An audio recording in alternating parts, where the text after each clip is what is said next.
রাতে সৎ মায়ের সাথে যেভাবে কাজ করলাম সেটা শুনলে তোমাদের মেশিন দিয়ে পানি চলে আসতে পারে, তাই গল্পটি শোনার আগে কানে হেডফোন লাগিয়ে নাও। আমার নাম রাহাত। আমি বিশ্ববিদ্যালয়ে পড়ি। আমার বয়স এখন 21। জীবনের এক জায়গায় এসে বুঝতে শিখেছি, সব সম্পর্কের সংজ্ঞা একরকম হয় না। কখনো কোনো কিছু সম্পর্ক ভাষায় ধরা যায় না, তবুও সে সম্পর্ক থেকে দূরে থাকা যায় না। আমার মা নেই। অনেক ছোট বয়সেই তাকে হারিয়েছি। বাবা পরে আবার বিয়ে করেন। ঘরে আসেন একজন নতুন মানুষ, যাকে সবাই এখন আমার সৎ মা বলে। তবে আমি কখনো তাকে কি সৎ কি মনে করিনি। তিনি ছিলেন আমার জীবনের সবচেয়ে নির্ভরতার জায়গা। আমার অভ্যাস ছিল সবকিছু ওনাকে বলা। তিনি শুধু মা নন, একজন ভালো শ্রোতা, একজন বন্ধু, আর হয়তো তার চেয়েও কিছু বেশি। শুধু একটাই দুঃখ দেখতাম তার চোখে। তিনি কখনো মা হয়ে উঠতে পারেননি। নিজের কোনো সন্তান নেই, আর সেজন্য হয়তো নিজের ভেতরেও এক নিঃসঙ্গতা বয়ে বেড়াতেন। সেই নিঃসঙ্গতার ভাষা আমি বুঝতে পারতাম, তার মুখে না বললেও অনুভব করতাম। রাতের খোলা জানালায় দাঁড়িয়ে থাকতেন অনেক সময়, চোখে এক রকমের অনুচ্চারিত অপেক্ষা। একদিন হঠাৎ করেই তিনি বললেন, রাহাত, তুই না থাকলে আমি বুঝি একদম একা হয়ে যেতাম। তোর পাশে থাকাটা আমার কাছে আশীর্বাদ মনে হয়। আমি অবাক হয়েছিলাম না, কারণ তার প্রতিটি কাজে আমি আগলে রাখার ছায়া পেতাম। সেদিন রাতে বাড়িতে কেউ ছিল না। বাবা ছিলেন বাইরে। বাড়িটা যেন আরও বেশি নীরব মনে হচ্ছিল। মা রান্নাঘর থেকে আমাকে ডাকলেন, রাহাত, তুই খেয়ে নি। আমি বসে আছি। আমি খেতে খেতে তাকে দেখছিলাম। কি এক শান্ত চেহারা, কিন্তু তার চোখে লুকোনো এক গভীর আবেগ।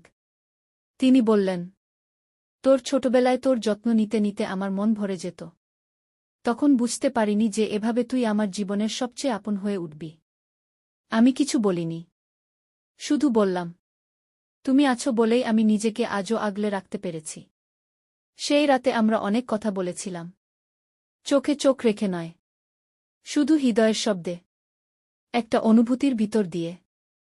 তার মুখে এক বিমলি হাসি ছিল। আমি দেখলাম সে হাসির আড়ালে ছিল এক গভীর কৃতজ্ঞতা। তারপর সময় চলতে লাগল, সবকিছু আগের মতোই। তবে আমাদের মধ্যে যেন এক অদৃশ্য সেতুবন্ধ তৈরি হয়ে গিয়েছিল। তিনি আমাকে আগের চেয়েও বেশি যত্ন করতে লাগলেন। আমিও তার প্রতি আরও বেশি সচেতন হয়ে উঠলাম। সেদিন বিকেলে তিনি বললেন, তুই তো জানিস, আমি কতবার চেষ্টা করেছি মা হতে, কিন্তু ভাগ্য আমাকে সে আশীর্বাদ দেয়নি। তবে জানিস, তোর পাশে থাকতে থাকতে আমি মনে করি, আমি মা হয়েই গেছি। পুরো গল্পটি শোনার আগে আমার ছোট্ট একটি অনুরোধ, আপনারা সবাই এই চ্যানেলটিকে সাবস্ক্রাইব করে দিন এবং ভিডিওতে একটি লাইক দিন। রাত গভীর হয়ে গেছে। আমি আর মা বারান্দায় বসেছিলাম। আমাদের চারপাশে নীরবতা ছিল। চাঁদের আলো হালকা পড়ছিল। শীতল বাতাস আমাদের স্পর্শ করছিল। মা ধীরে ধীরে আমার কাঁধে মাথা রাখলেন। আমি ওনার হাত শক্ত করে ধরে রাখলাম। আমরা চোখে চোখ রেখে কিছুক্ষণ চুপ করেছিলাম। কোনো শব্দ ছিল না, শুধু হৃদয়ের স্পন্দন শোনা যাচ্ছিল। মা হঠাৎ বললেন, তুই আমার জীবনের সবচেয়ে বড় উপহার। তোর মতো ছেলে পেয়ে আমি ভাগ্যবান। তুই না থাকলে আমার জীবন ফাঁকা হয়ে যেত। আমি ওর হাত আরও শক্ত করে ধরলাম। বললাম, মা, আমি সবসময় তোর পাশে থাকব। তুই আমাকে যেভাবে ভালোবাসিস আমি তোর জন্য সব করব। মা আমার গালে হাত বুলিয়ে বললেন, জীবন যতই কঠিন হোক আমরা একসাথে সব পারব। তোর পাশে থাকার জন্য আমি ধন্য। আমি ওকে জড়িয়ে ধরে বললাম, তুই আমার জীবনের সবচেয়ে বড় শক্তি। তুই আমাকে সব কিছু শিখিয়েছিস। আমাদের ভালোবাসার বন্ধন আরও গা হয়েছে। আমরা বুঝলাম ভালোবাসা শুধু রক্তের বন্ধন না, অনুভূতির গভীরতাই আমাদের এক করেছে। রাতের নীরবতায় মা আমার মাথায় হাত বুলিয়ে কপালে চুমু দিলেন। আমি মনে মনে ভাবলাম, এই ভালোবাসাই আমাদের জীবনকে শক্তি দিচ্ছে।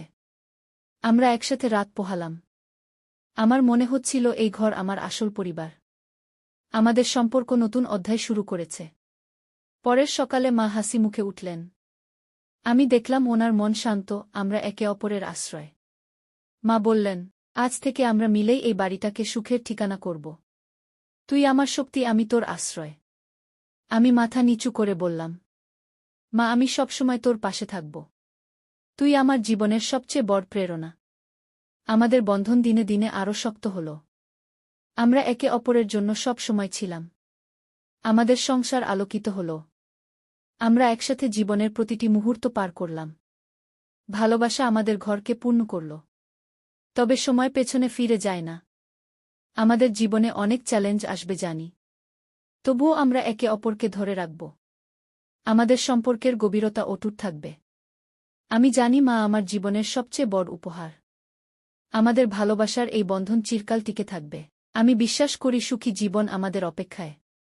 আমরা একসাথে সব বাধা পার করব। এই ভাবনা নিয়ে আমরা দুইজনই ঘুমাতে গেলাম। আমার মনের ভেতর শান্তির ঢেউ বইছিল। মায়ের ভালোবাসা আমার আত্মাকে ছুঁয়ে গেল। আমি জানি আগামী দিনগুলো আমাদের জন্য অনেক সুখ নিয়ে আসবে। রাতের খাবার হয়ে গিয়েছিল। আমি নিজের ঘরে বসে বই পড়ছিলাম। হঠাৎ দরজায় একটুকরো নরম টোকা পড়ল। আমি দরজা খুলে দেখি মা দাঁড়িয়ে আছেন হাতে এক গ্লাস দুধ নিয়ে। তিনি মিষ্টি হেসে বললেন, আজ তুই সারাদিন কিছুই খাসনি, এইটা খেয়ে নিস। আমি মুচকি হেসে বললাম, তুমি দুধও খেয়াল রাখো আমার। মা বললেন, আমি তো তোকে নিয়েই বাঁচি রাহাত। তোর যত্ন না নিলে নিজেকে অসম্পূর্ণ লাগে। আমি গ্লাসটা নিয়ে বেডে বসলাম।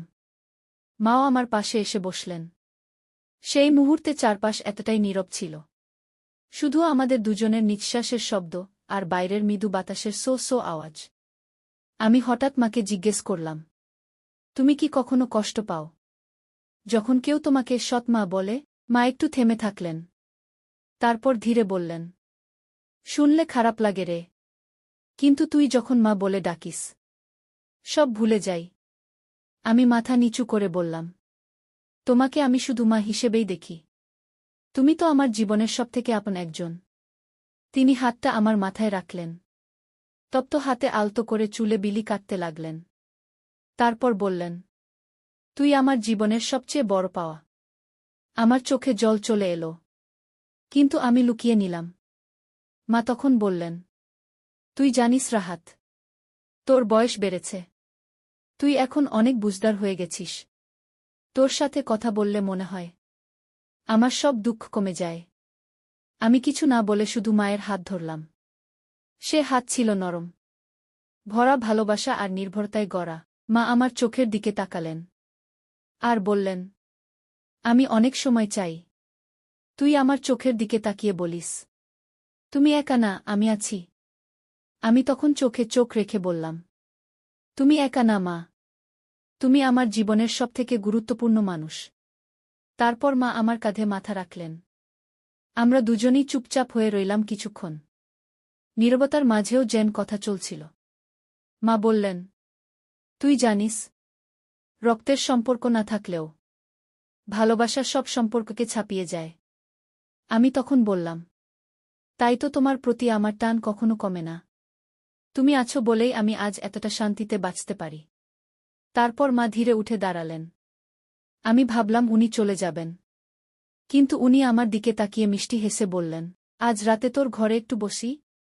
আমি চমকে গেলাম, তবে মুখে হাসি রেখে বললাম, আসো মা, তুমি থাকলে আমার ঘরটা যেন আরও আপন হয়ে ওঠে।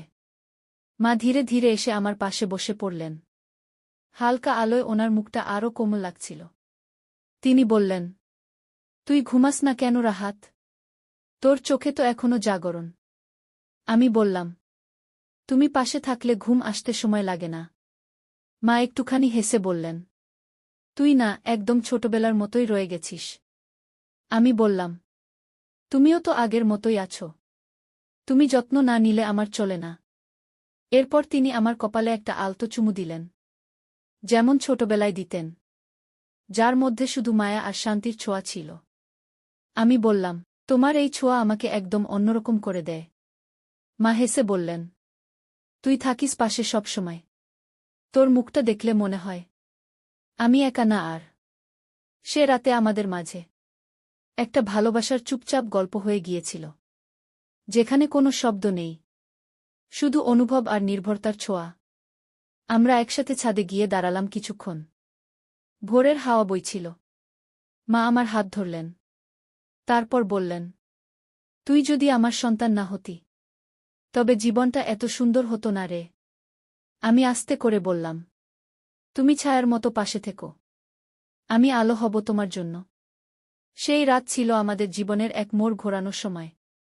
সেদিন বুঝেছিলাম, ভালোবাসা কখনো রক্তের হয় না, ভালোবাসা হয় হৃদয়ের। সেই থেকে মা আর আমি আরও কাছাকাছি হয়ে গেলাম। সবকিছু ভাগ করে নিতে শিখলাম। ভালোবাসা বলতে শুধু বলা না, ভালোবাসা মানে পাশে থাকা। সকালটা ছিল একেবারে শান্ত, পাখির ডাকে ঘুম ভাঙল। আমি বিছানা ছেড়ে নিচে গেলাম। মা তখন জানালার পাশে বসে চা খাচ্ছিলেন। আমার দিকে তাকিয়ে হালকা হেসে বললেন, আজকে তুই একটু আগে উঠে গেলি। আমি বললাম, তুমি পাশে থাকলে ঘুম আর বেশি দরকার হয় না। মা মুচকি হেসে বললেন, তোর মুখে এসব কথা শুনলে আমার বুকটা ভরে যায় রে। আমি ওনার পাশে গিয়ে বসে বললাম, আজকে একটা দিন শুধু তোমার সঙ্গে কাটাতে চাই। না কোনো বন্ধু, না কোনো ক্লাস, শুধু তুমি আর আমি। মা একটু চমকে তাকালেন। তারপর বললেন, আমার জীবনে যদি এর চেয়ে বড় উপহার কিছু থাকত। উনি বাক্য শেষ করতে পারলেন না। চোখের কোণে জল টলমল করছিল। আমি মায়ের হাত ধরলাম আর বললাম, তুমি শুধু ভালোবাসা দিতে জানো। আজ আমি সেই ভালোবাসা ফিরিয়ে দিতে চাই। দিনভর আমরা একসঙ্গে কাটালাম। ছাদের নিচে রোদে বসে গল্প, পুরনো অ্যালবাম দেখলাম। ছোটবেলার ছবি দেখে মা বললেন, তুই যখন প্রথম বলেছিলি আমাকে মা, সেদিন মনে হয়েছিল আমি সত্যিই মা হয়ে গেছি। আমি বললাম, তুমি শুধু মা নও, তুমি আমার জীবনের ছায়া, আমার নিরাপদ আশ্রয়। মা চোখে জল আড়াল করলেন। কিন্তু আমি বুঝলাম, ওনার মনটা কেমন শান্তিতে ভরে গেছে। বিকেলে আমরা একসঙ্গে হাঁটতে বের হলাম। হাতের মধ্যে হাত রেখে হাঁটছিলাম। মা বললেন, তুই আমার জীবনে শুধু ছেলেই না, তুই আমার একমাত্র সঙ্গীও। তোর সাথে কথা না বললে মনে হয় আমি নিঃসঙ্গ। আমি থেমে ওনার মুখের দিকে তাকালাম। আমি আছি তোমার জন্য সবসময়। মা হালকা হেসে বললেন, তুই যদি একদিন আমার থেকে দূরে চলে যাস, তখন কি আমি আবার একা হয়ে যাব? আমি ওনাকে জড়িয়ে ধরলাম, আলতোভাবে, একটা অনুভবের বন্ধনে। আর বললাম, আমি তোমাকে কোনোদিন ছেড়ে যাব না। তুমি যেভাবে আমায় আগলে রেখেছ, তোমাকে আমিও আগলে রাখব। জীবনের শেষ পর্যন্ত সন্ধ্যা নামছিল। বাড়ি ফিরেও আমরা ছাদে গিয়ে বসেছিলাম। চারদিক নিঃশব্দ, শুধু হালকা বাতাস আর চাঁদের আলো। মা আমার পাশে বসে বললেন, রাহাত, তুই আমার সেই আলো, যা আমার একা ঘরটাকে উষ্ণ করেছে। আমি বললাম, তুমি ছায়ার মতো, নরম, নির্ভরযোগ্য আর গভীর ভালোবাসায় ভরা। মা আমার মুখে হাত রাখলেন। তারপর ধীরে ধীরে কপালে একটা চুমু দিলেন। একদম নরম, মমতায় ভরা ছোঁয়া। আমি চোখ বন্ধ করে অনুভব করছিলাম, এই ভালোবাসার মধ্যে কোনো চাহিদা নেই, শুধু গ্রহণ আর দেওয়া। রাত গভীর হল। মা আমার ঘরে এসে বললেন, আজ তোর পাশে বসে ঘুমোতে ইচ্ছা করছে। আমি বিছানা জায়গা করে দিলাম। মা আমার পাশেই শুয়ে পড়লেন। আমি ওনার দিকে তাকিয়ে বললাম, তুমি পাশে থাকো, তাহলে কোনো দুঃস্বপ্ন আসবে না। মা হাসলেন, চোখ বন্ধ করে বললেন, তুই থাকলে আমারও দুঃস্বপ্ন আসে না রে। আমি ধীরে ধীরে ওনার হাত ধরলাম, আরও কাছে টেনে নিলাম। ওনার কাঁধে মাথা রেখে বললাম, তুমি শুধু আমার মা না, তুমি আমার জীবনের সবচেয়ে গভীর ভালোবাসা। মা কিছু বললেন না, শুধু হাত দিয়ে আমার মাথায় আলতো করে চুলে বিলি কাটতে কাটতে বললেন, ভালোবাসা মানে এই তো, কেউ একজন নিঃশব্দে পাশে থাকে, না চেয়ে সব দিয়ে দেয়। সেই রাতে ঘুম আসেনি। আমরা দুজন শুধু পাশে ছিলাম, চুপচাপ, ভালোবাসার নীরব ভাষায়। ভোরের আলো জানালার ফাঁক দিয়ে এসে আমাদের মুখে আলো ছুঁয়ে গেল। মা তখনও আমার হাত ধরেছিলেন, আর আমি তখনও বুঝে গিয়েছিলাম, এই সম্পর্কের নাম দেওয়া যায় না, তবে এই ভালোবাসা আমার জীবনের সবচেয়ে বড় পাওয়া। এই ছিল আমাদের শেষ রাতের গল্প, এক নিঃসঙ্গ ছায়া আর এক তরুণ হৃদয়ের নিঃশব্দ ভালোবাসার বন্ধন, যা শব্দে ধরা যায় না, তবে অনুভবে থেকে যায় চিরকাল।